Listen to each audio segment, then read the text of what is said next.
to item 14, which is our federal legislative update. Hi, hello. Good morning, Chair Brown and directors. Great to see you all here. Thanks, Donna, for putting that up here. In a very similar manner to the state, we are right now in the what we would call the second term of a 2-year Congress. So that's going to end at the end of 2024. That's about where the comparisons with the state kind of end. Congress is lots and lots and lots of legislation gets introduced during a 2-year congressional session. Very, very few of those bills get acted upon, let alone enacted, like tiny, tiny percentages. And so the one thing that Congress does have to do every year is approve a budget. They almost never approve that budget on time. October 1 is the start of the federal fiscal year. So October 1, 2023 was the start of federal fiscal year 24. And just 2 weeks ago for the Department of Transportation, the Department of Transportation budget was approved. So 5 months into the federal fiscal year, Congress finally approved a budget for DOT. And the reasons why that happened were various, but at the root of it was a disagreement between House Republicans and the White House and congressional Democrats over spending levels. And you may remember about a year ago, Congress came to an agreement to increase the federal debt limit. We were getting ready to default on a lot of our obligations. And again, after lots of bipartisan negotiations, Congress finally agreed to lift that. Part of that agreement was to set spending caps for fiscal year 24 and fiscal year 25. That was part of that debt limit bill. Essentially providing pretty flat budgets for FY24 and 25. When Congress last summer started to create their budgets, House Republicans took that spending limit as a ceiling and not as a floor and not a ceiling. And so they were proposing budget cuts of, as you can see here, in the case of the Department of Transportation spending bill, up to about 25%. So there had been a pretty pitched battle between Republicans, the White House, Democrats over spending levels. Which were ultimately not smoothed over, but decided upon. And the funding levels for FY24 look a lot like FY23, a lot like what the Senate Democrats proposed in their overall budget, a little bit less than what the House proposed. So for instance, by way of background, one of the things that the House Republicans did not suggest cutting were federal transit formula programs. That 25% cut at DOT would have probably largely been realized had it been enacted. It wasn't. Would have been realized by cuts to Amtrak, cuts to what we call the Capital Investment Grants Program at FTA, which funds light rail, bus rapid transit, things like that. With regard to federal funding for formula programs, which is, what Chuck describes as a Section 5307 program. It's our federal funding that we get by formula every year. Congress decided to fund that at its authorized level, and I'll get to that in a second, of just under $14 billion, representing about a 2.6% increase over FY23 levels. I say authorized level because if you recall, back in 2021, Congress approved a pretty big infrastructure bill. That infrastructure bill was a big part of it was new spending, new programs on a lot of different types of infrastructure bills. The second half of that infrastructure bill was actually a reauthorization of federal surface transportation programs, so highway transit, some rail programs as well. So that included about 5 years worth of funding, for those programs. And so those authorized levels were set to grow. In the case of a lot of these transit formula programs, there was a big increase in the first year, which was FY22, like about a 30% increase. And then the increases after that over the next 4 years are fewer, somewhere between 2 and 4%. So we got a big burst in formula funding in FY22, and now it's going to be more kind of inflationary or less type of increases over the years. Those funding levels, like I said, were authorized as opposed to appropriated, which is what we're talking about with this budget. Congress can fiddle with those authorized levels. They rarely do. They rarely point down and reduce from those authorized levels, which is a good thing for transportation.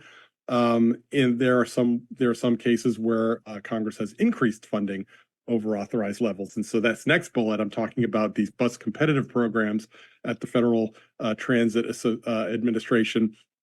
And you'll see that, in a lot of these programs, what looks like to be reductions over FY23 levels, and in reality they are.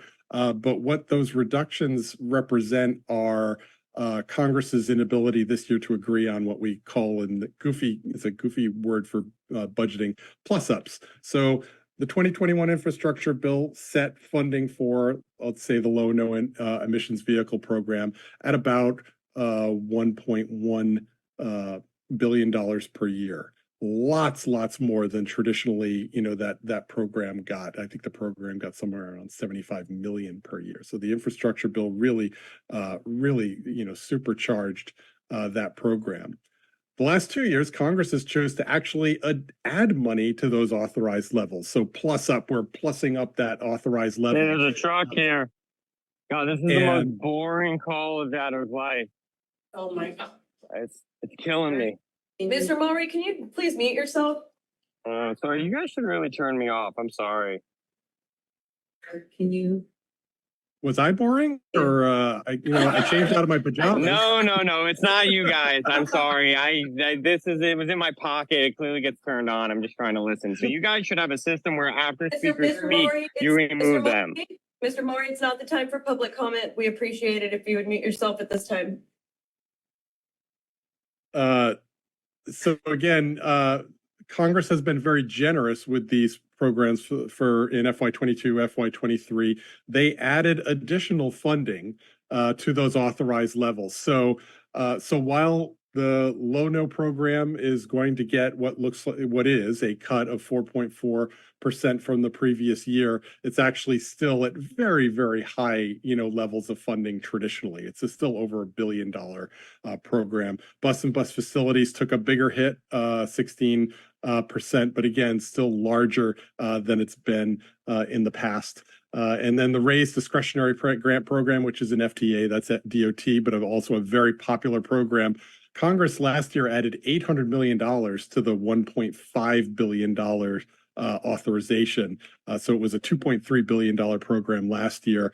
This year, they plussed it up by $345 million, but that was not as large as last year. So it looks to be almost a 20% cut. Again, a very large program, while also a very competitive program. So while a lot of these numbers have negatives next to their name, I think that DOT in many ways did a lot better than some other agencies. The transportation has this, Highway Trust Fund that funds the programs, and these kind of semi-guaranteed funding levels that the multi-year authorization bills provide. For those of you who deal with federal programs in your other jobs, for instance, the HUD budget has been, largely stagnant for, over a decade. And so I think that even though you see these negative numbers, there's still traditionally high numbers for transportation. You can go next slide, Donna. So, Congress actually just today during this meeting, Congress, finally, has completed, at least on the House side, completed their FY24 budget. The Senate needs to finish off the second half of the 24 budget. They're hoping to do that today, but they need to start with the 25 budget process right away. The new fiscal year starts on October 1, 2024. Congress is unlikely to meet that budget deadline. They haven't in over 25 years. So if I were a gambling man, I would probably bet that they will not do that again. The president 2 weeks ago sent his proposed budget to to Congress for them to look at. The Congress will spend the summer cutting and rearranging that budget before, hopefully this fall before the election. It would be nice to see if we could get a budget passed before then. I'm not clear that that's going to happen. I would imagine the same issues that held up the 24 budget are going to hold up the 25 budget. We know that House Republicans want to concentrate on deficit reduction. They want to reduce the budget.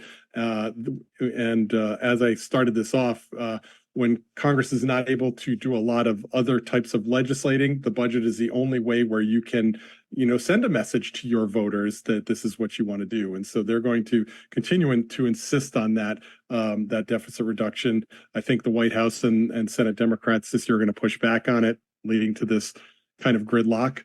I will say that this budget had to be approved with a majority of Democratic votes, even in the House, where Republicans are in the majority. And so I think you saw this last year when former House Speaker Kevin McCarthy did this. He approved that debt limit bill and some other spending bills using Democratic votes. That got the conservative wing of his caucus angry, and they brought up basically what they call a motion to vacate the chair, the speaker's chair, and voted to oust McCarthy as speaker.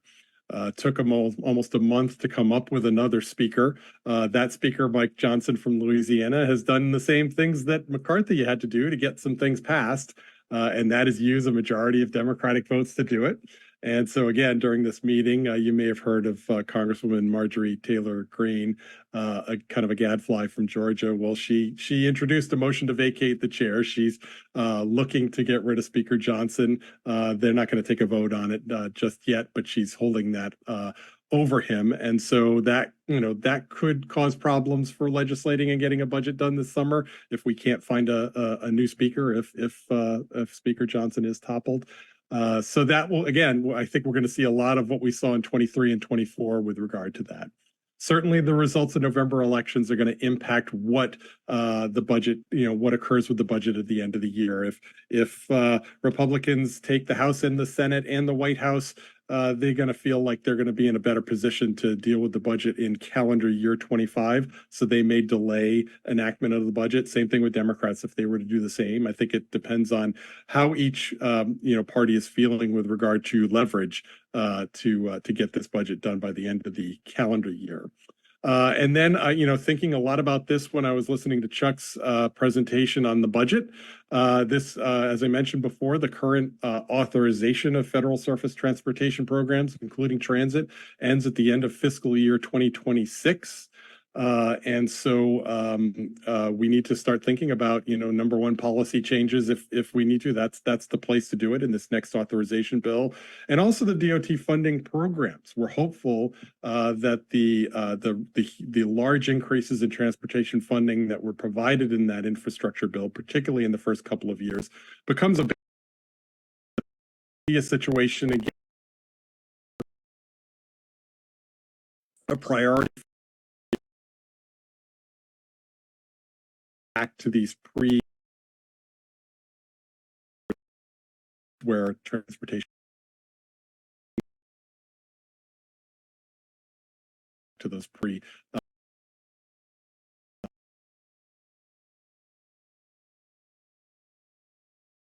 years with regard to the